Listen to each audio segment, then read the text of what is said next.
ગાંધીનગરમાં ભાજપની ચૂંટણી સમિતિની બેઠક સ્થાનિક સ્વરાજ્યની ચૂંટણીને લઈને ઉમેદવારોના નામ પર થશે ચર્ચા। મુખ્યમંત્રી ભૂપેન્દ્ર પટેલના નિવાસસ્થાને ચૂંટણી સમિતિની બેઠક। ભાજપ પ્રદેશ પ્રમુખ જગદીશ વિશ્વકર્મા બેઠક માટે પહોંચ્યા। કેન્દ્રીય મંત્રી સી.આર. પાટીલ પણ બેઠકમાં હાજરી આપવા પહોંચ્યા।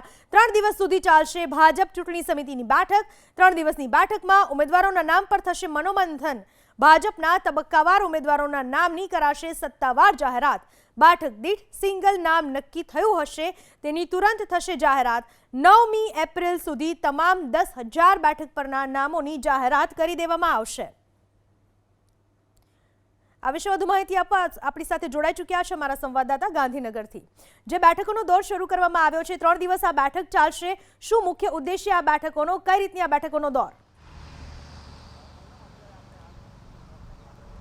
પૂનમ, અત્યારે આપણે હાલ મુખ્યમંત્રી નિવાસસ્થાનની આગળ છીએ અને અત્યારે હાલ બેઠકનો દોર શરૂ થઈ ચૂક્યો છે। 7, 8 ને 9 3 દિવસ આ બેઠક ચાલવાની છે અને સ્થાનિક સ્વરાજ્યની સંસ્થાની જે ચૂંટણીઓ આવી રહી છે એના ઉમેદવારો નક્કી કરવાની જે બાબત છે એમાં મનોમંથન થશે। ખાસ કરીને જે માહિતી મળી એ પ્રમાણે આ 3 દિવસની બેઠકમાં 15 જે મહાનગરપાલિકાઓ છે અને 34 જિલ્લા પંચાયતો છે તેના ઉમેદવારોના નામોની ચર્ચા વિચારણા થશે અને તબક્કાવાર જાહેરાત કરવામાં આવશે। ખાસ કરીને ક્રાઇટેરિયા જે વાત કરવામાં આવે તો લગભગ 30 થી 40% જે ઉમેદવારો છે તે નવા હોઈ શકે છે।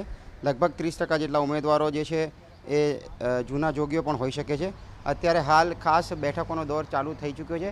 સંભવતઃ 3 દિવસની આ બેઠક છે, જરૂર પડશે તો 10મી તારીખે પણ આ બેઠકનો દોર લંબાવવામાં આવે એ પ્રકારની માહિતી પણ જાણવા મળી ચૂકી છે। અત્યારે હાલ બેઠકનો દોર શરૂ થઈ ચૂક્યો છે। સી.આર. પાટીલ, જગદીશ વિશ્વકર્મા અને અન્ય જે પાર્લામેન્ટરી સમિતિના સદસ્યો છે તે એક પછી એક અહીંયા પહોંચી રહ્યા છે। જી પૂનમ। કલ્પેશ, આભાર આપનો તમામ માહિતી બદલ।